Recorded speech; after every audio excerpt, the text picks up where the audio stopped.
too. And that was the friendly invasion of you Americans who came along to help us. Another thing that the family mentioned was your smart uniforms.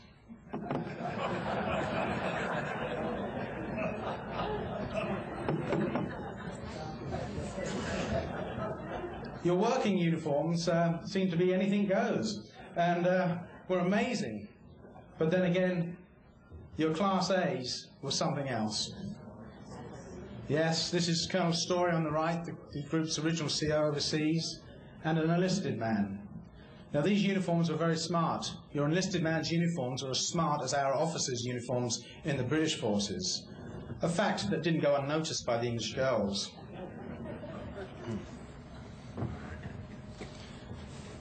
Station 162 was built by the Americans.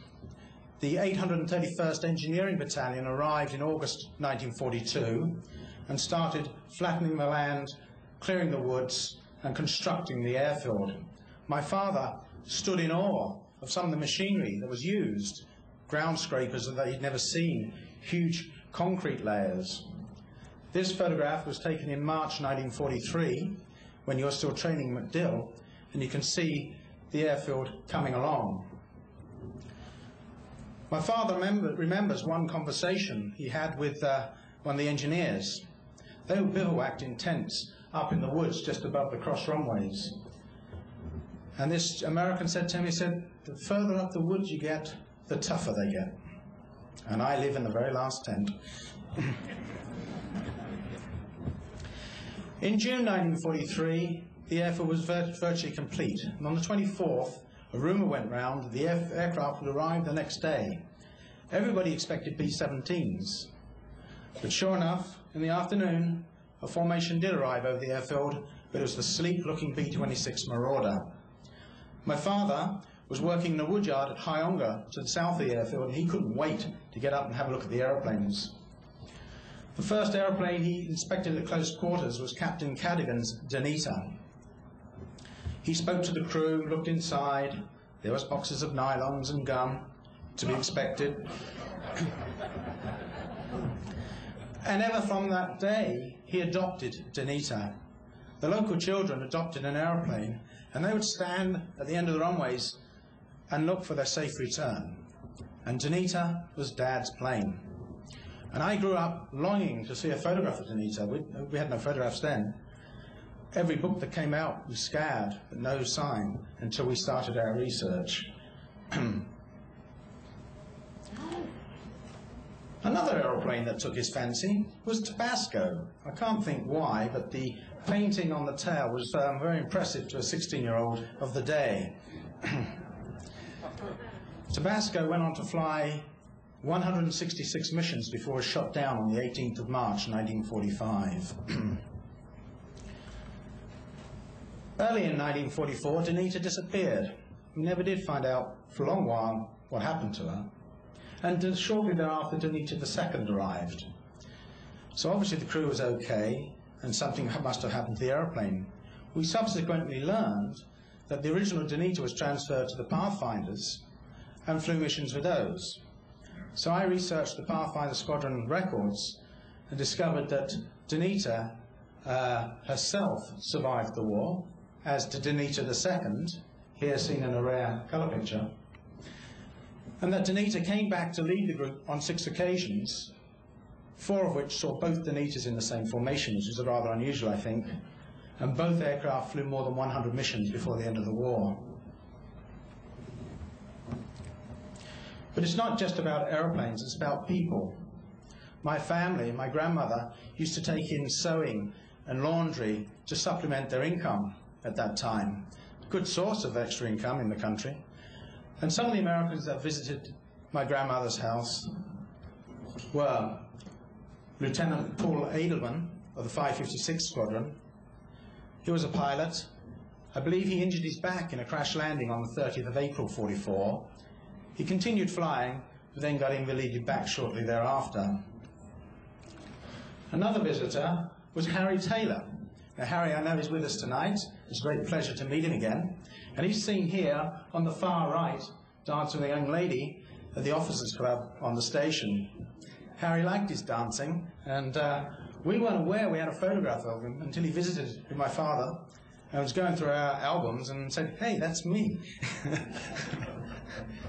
On the left is the RAF liaison officer that served at Willingale as well. Other people known to the group, or sorry, known to the family, was Sergeant Stankiewicz. Him and Corporal O'Malley were part of the headquarters, and they had spent Christmas 1943 at my father's house and my grandmother's, along with Lieutenant Henry C. Patrick III.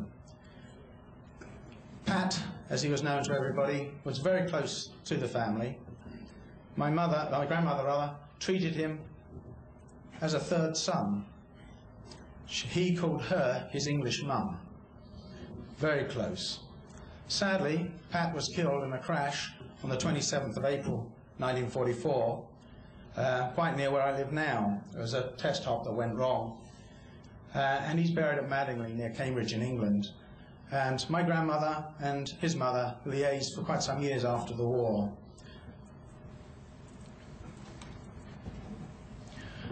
It was that picture of Patrick that spurred us to find, I wanted to know more. I wanted to find out more, so we decided to try and get the group records. These are held at Maxwell Air Force Base on microfilm. There's about 1,800 frames to each microfilm, and there's 8 films that cover the history of the 387th Bomb Group. That's probably quite lucky, because the 386th Bomb Group has 40 reels, and that will be one heck of a lot of work. The only problem with only having 8 microfilms, whilst it sounds like an awful lot of pages, there's an awful lot of gaps and a lot of missing points which we had to try and fill in. That is me. Those clothes were fashionable once. Not necessarily when I was wearing them, but they were fashionable once. I said to Dad one day, I wonder if there's anything we could find of a B-26 Marauder remaining at Willingale. He was very sceptical. We went over and had a search round, and in a deep patch of nettles, I stepped upon this piece of metal, which turned out to be a propeller cuff from a Marauder. Another thing we tried to do is trace all the aircraft nicknames and serial numbers used by the group. And there's one that has eluded us, and it's the second aircraft in line. We know it's called Snake Eyes. My father remembers the aeroplane, and that is the aeroplane we can see the dice on the nose, but we've never been able to trace it. From my own research, I think it's an aircraft of the 559th Squadron that had another name on the opposite side. But this is an appeal. If anyone can give us any information, please let us know. We would love to tie down Snake Eyes. In all our research, we can tell you what the group did on certain days. We can tell you the missions it flew, the targets, but we can't really explain what it was like to ride through a flak barrage with the shrapnel rattling off the skin. That's only you guys can do that. They are your personal memories. Here, Lorelei, the 558th, with a very close flak burst, and just at the rear of the engine on the nearer side, she's already got flak damage. Fortunately, she came back because this photograph was taken in May 1944, and she went on to survive many more missions. Also, we can't possibly know what it's like to have worked and serviced those aircraft in the dreadful winter of 1944. This is True Blue of the 559th being swept clean early one morning.